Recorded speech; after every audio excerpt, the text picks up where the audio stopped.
नमस्कार दोस्तों, स्वागत है आप सभी साथियों का एक स्मार्ट स्टडी यूट्यूब चैनल पर। साथियों, आज है 21 नवंबर 2023 और आज दिल्ली पुलिस कांस्टेबल का पहले शिफ्ट का पेपर हो चुका है। और आज इस वीडियो में आपको पहले शिफ्ट में आज पूछे गए प्रश्न उत्तर बताएंगे। तो जो साथी लोग आज पेपर देकर आए हैं वो तो मिला लीजिए कि आपने जो आंसर सेंटर में किया वो सही है या गलत है। और जिनका पेपर अभी आने वाले दिनों में है साथियों, जरूर से जरूर देखिए, क्योंकि बहुत ही ज़्यादा महत्वपूर्ण है आप लोगों के लिए। आपको ये आइडिया लग जाएगा कि आपको क्या पढ़ के जाना है और बहुत सारे क्वेश्चंस रिपीट भी हो रहे हैं। तो शुरू से अंत तक आपको पूरे क्लास को देख लेना है। आज के पहले शिफ्ट में पूछे गए क्वेश्चन आंसर देखेंगे 100% रियल और ऑथेंटिक। तो सभी साथी वीडियो को एक लाइक कर दीजिए, क्लास अपने सभी दोस्तों तक जरूर शेयर करिएगा। आप में से कोई भी साथी नए हैं तो चैनल को सब्सक्राइब करके बेल आइकन को ऑन कर लीजिएगा। तो चलिए बिना देरी किए हुए बिल्कुल सुपर फास्ट तरीके से देख लेते हैं आज कौन कौन से क्वेश्चंस पूछे गए हैं। तो देखिए, आपसे क्वेश्चन पूछा गया था पहले शिफ्ट में कि बहमनी साम्राज्य की स्थापना किसने की थी। तो साथियों देखिएगा, बहमनी साम्राज्य की स्थापना कब की गई थी ये आपसे पूछा था। ठीक है, तो देखिए बहमनी साम्राज्य की स्थापना 1347 ईस्वी में हुई थी। साथियों किस वर्ष हुई थी आपसे पूछा था, तो 1347 आपका करेक्ट आंसर हो जाता। और अगर आपसे आने वाले शिफ्टों में पूछे कि बहमनी साम्राज्य की स्थापना किसने की थी तो फिर करेक्ट आंसर हो जाएगा अलाउद्दीन हसन बहमन शाह। ये क्वेश्चन मैंने 1000 बार आपको कम से कम पढ़ाया है लाइव क्लासों में। देखिए, तो अलाउद्दीन हसन बहमन शाह को साथियों हसन गंगू भी कहा जाता है, याद रखिएगा, इनको हसन गंगू के नाम से भी जाना जाता है। ठीक है, आगे देखिए क्वेश्चन पूछा था सैफ चैंपियनशिप 2023 का आयोजन कहाँ पर हुआ था। तो देखिए, ये जो सैफ चैंपियनशिप है इसका आयोजन 2023 में कर्नाटक में हुआ था साथियों, बेंगलुरु में। और ऑप्शन अगर देश का नाम दिया हुआ था तो फिर आपका आंसर भारत हो जाता कि भारत में इसका आयोजन हुआ था। ठीक है, और देखिए अगर आप में से कोई भी पहले शिफ्ट में पेपर देकर आए हैं, कोई भी क्वेश्चन याद है तो वीडियो के नीचे कमेंट बॉक्स में कमेंट कर दीजिएगा। अब देखिए क्वेश्चन आपका जीडीपी से पूछा था, अर्थशास्त्र से कई सारे क्वेश्चन आज देखने को मिले हैं। तो मैं आज जो है ना साथियों आपको एक अर्थशास्त्र का वीडियो प्रोवाइड करवा दूंगा जिसमें 100+ क्वेश्चन होंगे। तो उस वीडियो को आप लोग देखकर जरूर जाना, आपके जिनका पेपर अभी बाकी है उनके लिए। ठीक है, देखिए जीडीपी का सबसे अच्छा घटक किसे माना जाता है ये पूछा था। तो देखिए जीडीपी का जो सबसे बड़ा घटक होता है वस्तुओं और सेवाओं दोनों पर उपभोक्ता खर्च को माना जाता है। यानी सेवा क्षेत्र अगर आपके ऑप्शन में दिया हुआ था तो ये करेक्ट आंसर हो जाता, या अगर उपभोग आपके ऑप्शन में दिया हुआ था तो ये करेक्ट आंसर हो जाता। ठीक है, आगे देखिए क्वेश्चन आपसे पूछा था, देखिए इस प्रकार का क्वेश्चन था कि रिक्त स्थान आपको दिया हुआ था और पूछा था निम्न में से किसी को निर्मित किसको नहीं, मतलब कि निम्न में से किसी एक को निर्मित करने की शक्ति जो है वो केवल विधानसभा के पास होता है। तो इस क्वेश्चन का मुझे ऑप्शन नहीं मिल पाया था साथियों, लेकिन अगर आपको ये क्वेश्चन पूछा था और ऑप्शन में मनी बिल था तो मनी बिल आपका करेक्ट आंसर हो जाता। बाकी ये क्वेश्चन बाय ऑप्शन से करने वाला था, इस क्वेश्चन का मुझे ऑप्शन नहीं मिल पाया है। देखिए क्वेश्चन आपसे पूछा था संविधान के किस संशोधन के द्वारा सामान्य वर्ग को 10% का आरक्षण दिया गया है। इसी प्रकार का क्वेश्चन था, थोड़ा लैंग्वेज में प्रॉब्लम था, मतलब कि थोड़ा लैंग्वेज अलग हो सकता है लेकिन क्वेश्चन आपका यही था और आंसर भी आपका यही होता। 124वां संविधान संशोधन है ना। यानी क्वेश्चन आपको यह पूछा था कि वह कौन सा संविधान संशोधन था जिसमें ईडब्ल्यूएस को, है ना, ईडब्ल्यूएस को यानी जनरल कैटेगरी के स्टूडेंट है उनको 10% का आरक्षण दिया गया है। तो इसका करेक्ट आंसर हो जाता 124वां संविधान संशोधन अधिनियम। ठीक है, आगे देखिए क्वेश्चन था प्रारंभ में अनुसूचियों की संख्या कितनी थी। तो देखिए जिस टाइम संविधान लागू हुई थी उस समय साथियों अनुसूचियों की संख्या कितनी थी, तो 8। तो इस क्वेश्चन का राइट आंसर हो जाता 8 अनुसूचियां। और देखिए वर्तमान में अनुसूचियां कितनी है, तो वर्तमान में संविधान में 12 अनुसूचियां हैं, ये आपको याद रखना है। अगर अनुच्छेद पूछे तो मूल संविधान में अनुच्छेद 395 ही थे, भाग पूछे तो भाग 22 आपको याद रखना है। ठीक है, आगे देखिए राष्ट्रीय युवा दिवस किसके याद में मनाया जाता है, ये क्वेश्चन आपसे पूछा था। तो देखिएगा साथियों, राष्ट्रीय युवा दिवस प्रत्येक वर्ष जो है 12 जनवरी को मनाया जाता है और स्वामी विवेकानंद के याद में मनाया जाता है। तो इसका करेक्ट आंसर हो जाता स्वामी विवेकानंद। साथियों आप लोग सभी साथी वीडियो को एक लाइक जरूर कर देना, क्योंकि साथियों आपकी एक लाइक से हमें मोटिवेशन मिलता है। आगे देखिए क्वेश्चन पूछा था ब्रह्म समाज की स्थापना किसने की थी। तो ध्यान से देखिएगा, ब्रह्म समाज की स्थापना किसने की थी, तो यहाँ आपका राइट आंसर हो जाता राजा राममोहन राय ने। राजा राममोहन राय ने 1828 में ब्रह्म समाज की स्थापना की थी और राजा राम मोहन राय ने ही 1829 में सती प्रथा का अंत किया था।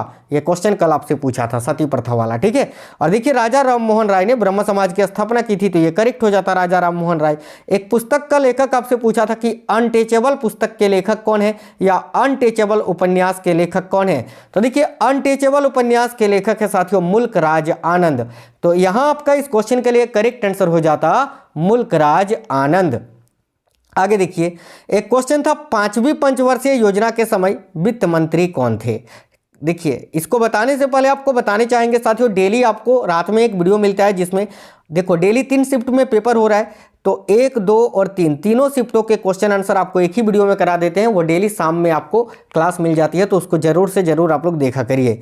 तो देखिए बात करें इस क्वेश्चन की, तो 5वीं पंचवर्षीय योजना का जो समय काल है वह साथियों 1974 से 78। इस समय भारत के प्रधानमंत्री इंदिरा गांधी जी थी, ठीक है। और पूछा था इस समय वित्त मंत्री कौन थे।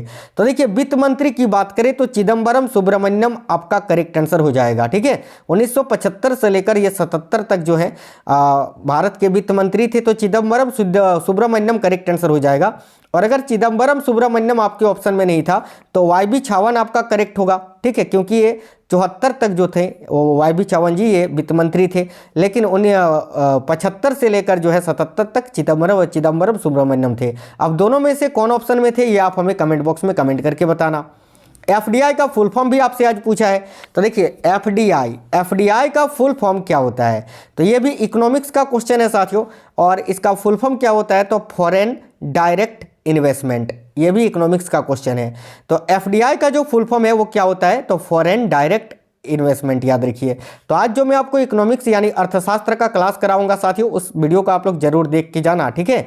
तो फॉरेन डायरेक्ट इन्वेस्टमेंट आपका यहाँ करेक्ट हो जाता। आगे एक क्वेश्चन आपसे पूछा था उत्तरी पश्चिमी मैदान की नदी, आपसे पूछा था कि इनमें से कौन सी नदी है जो उत्तरी पश्चिमी मैदान में बहती है, इस प्रकार से था, ठीक है। तो देखिए उत्तरी पश्चिमी मैदान में जो बहने वाली नदियां हैं वो है सिंधु नदी, गंगा नदी, ब्रह्मपुत्र नदी, है ना। तो आज के ऑप्शन में आपको सिंधु नदी दिया हुआ था, तो सिंधु नदी आपका 100% यहाँ करेक्ट आंसर हो जाता साथियों इस क्वेश्चन के लिए। आगे देखिएगा, आगे आपसे एक क्वेश्चन पूछा था अर्थशास्त्र का लेखक कौन है। अब देखिए अर्थशास्त्र का लेखक ऑप्शन में विष्णुगुप्त दिया हुआ था, तो विष्णुगुप्त करेक्ट आंसर हो जाता। अब साथियों विष्णुगुप्त किसका नाम है पता है ना, बिल्कुल चाणक्य, है ना। चाणक्य का ही ये अन्य नाम है, चाणक्य, कौटिल्य, विष्णुगुप्त एक ही इंसान का नाम है। तो यहाँ विष्णुगुप्त आपका इस ऑप्शन में दिया हुआ था आज, तो ये आपका करेक्ट आंसर हो जाता।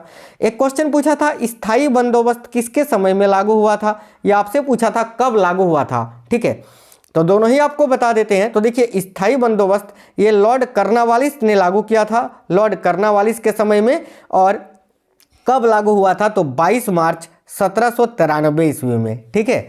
आगे देखिए क्वेश्चन था कि सर्व शिक्षा अभियान संविधान के किस अनुच्छेद के अंतर्गत चलाया गया। देखिए अगर आपसे अनुच्छेद पूछा था तो अनुच्छेद 21 का क हो जाता। और साथियों अगर आपसे यह पूछा था कि सर्व शिक्षा अभियान संविधान के किस संशोधन से जोड़ा गया, तो करेक्ट आंसर हो जाता यहाँ आपका 86वें संविधान संशोधन अधिनियम, जिसमें यह बताया गया है कि 6 से 14 वर्ष के आयु के जो बच्चे हैं उनके लिए शिक्षा बिल्कुल अनिवार्य है, याद रखिएगा।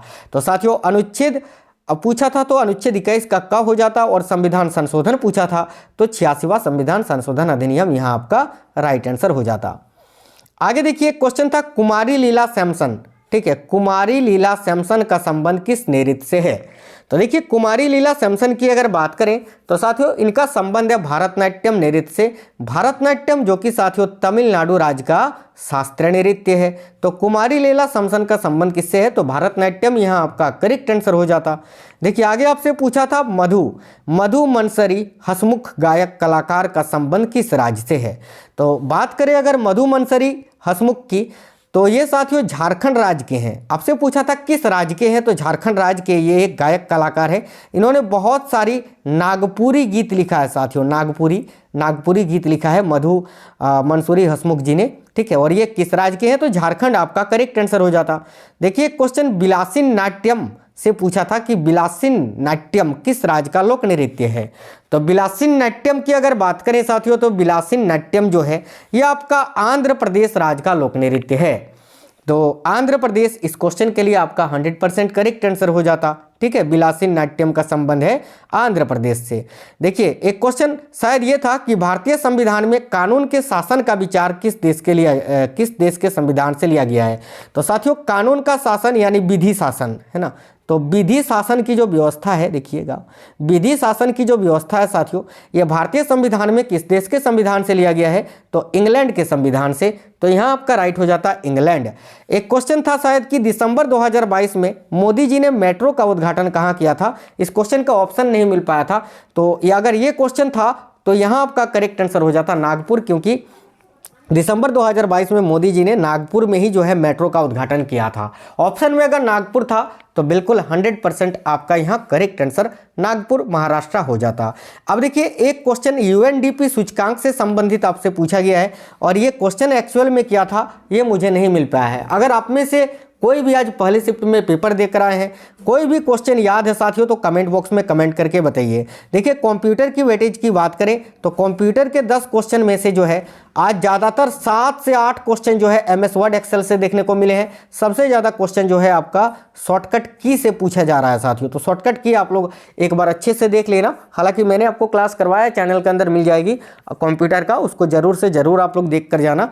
और बाकी 1 2 3 क्वेश्चन ईमेल वगैरह से पूछा जा रहा है, तो टोटल 10 में से कह सकते हैं कि 5 से 6 क्वेश्चन तो आप लोग इजीली बना सकते हैं। मैथ रीजनिंग का भी बिल्कुल सिंपल है, मैथ में आप इजीली 13 क्वेश्चन या 14 क्वेश्चन कर सकते हैं, ठीक है। थोड़ा सा अगर कैलकुलेटिव मैथ आता है तो आप 12 क्वेश्चन तो कर ही सकते हैं। और यहाँ पर रीजनिंग की बात करें तो 25 में 25 आप लोग कर सकते हैं, ठीक है। 25 में 25 बिल्कुल नॉर्मली 22 प्लस स्कोर तो आप लोग रीजनिंग में कर ही सकते हैं। तो सबसे पहले आपको मैथ और रीजनिंग अटेम्प्ट करना है, बाद में जीएस, लेकिन तुक्का नहीं लगाना है। जितना आपसे बने केवल उतना ही करके आना है, ठीक है साथियों। आपका पेपर कब है ये आप हमें ज़रूर बताना कमेंट बॉक्स में। और आप में से कोई भी अगर आज पेपर देख रहे हैं, अगर आपको कोई भी क्वेश्चन याद है तो वीडियो के नीचे कमेंट कर देना। और हाँ, डेली रात में पहला, दूसरा और तीसरे शिफ्ट का क्वेश्चन आंसर आपको एक ही वीडियो में करवा देंगे, उसको ज़रूर से ज़रूर देख लेना। और हाँ, आज जो है आपको अभी इस क्लास के बाद एक क्लास आपको मिलेगी जिसमें जो है इकोनॉमिक्स के 100 प्लस क्वेश्चन रहेंगे अर्थशास्त्र के, क्योंकि अर्थशास्त्र से आज जो है 7 से 8 क्वेश्चन देखने को मिला है पहले शिफ्ट में। तो ये वाला क्लास आप लोग जरूर देख कर जाना जिनका पेपर अभी बाकी है, और जो एक्सपेक्टेड क्वेश्चंस मैं करवाता हूं उनको जरूर से जरूर देखा करिए। तो मिलेंगे साथियों नेक्स्ट वीडियो में, तब तक बिल्कुल स्वस्थ रहें। जय हिंद सभी साथियों को, वंदे मातरम।